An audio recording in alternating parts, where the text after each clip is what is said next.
What if I told you that some of the most powerful corporate empires in history didn't begin in boardrooms, but in back alleys, betting rings, and violent street corners? We like to believe corporations are born from innovation and discipline. Yet Peaky Blinders challenges that comfort by suggesting a darker truth. Modern business power may share the same DNA as organized crime. The real mystery isn't whether street gangs became corporate empires, but how society allowed it and why the same pattern keeps repeating.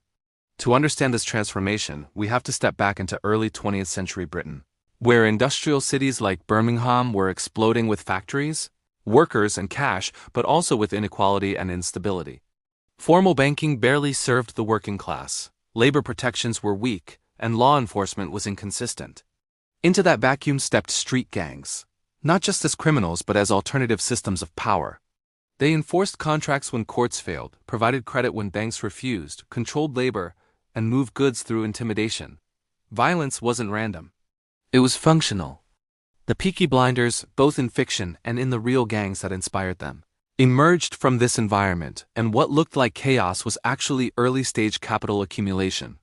Gangs formed because institutions failed cause and effect in its rawest form.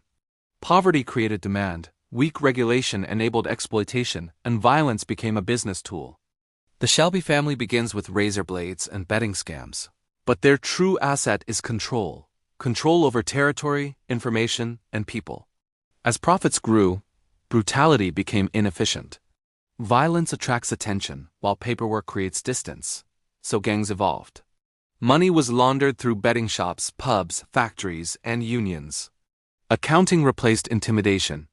Lawyers replaced enforcers. Reinvestment followed, and illegal profits were folded into legitimate-looking enterprises. This shift marked a critical psychological change. Gang leaders stopped seeing themselves as thugs and began seeing themselves as executives. Scale demanded structure, structure demanded legitimacy, and legitimacy required access to political and financial power. In Peaky Blinders, this is where politicians, corporations, and state intelligence enter the story, revealing that crime didn't disappear, it simply put on a suit. But every empire reaches a breaking point, and expansion brings exposure. Larger operations require international trade, government contracts, and financial institutions, which invite oversight audits and law. The same system that once ignored these groups now noticed them. In the show, ambition drags the Shelbys into conflicts beyond their control, involving governments, global capital, and ideological movements. Historically, this mirrors real criminal syndicates that collapsed when growth multiplied risk faster than power. When these empires falter, the fallout is rarely equal. Foot soldiers are imprisoned or killed, while executives negotiate deals, rebrand businesses, or quietly disappear.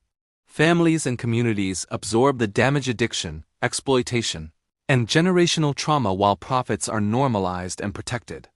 Governments attempted fixes through crackdowns, prohibition, and regulation, but each solution created new incentives.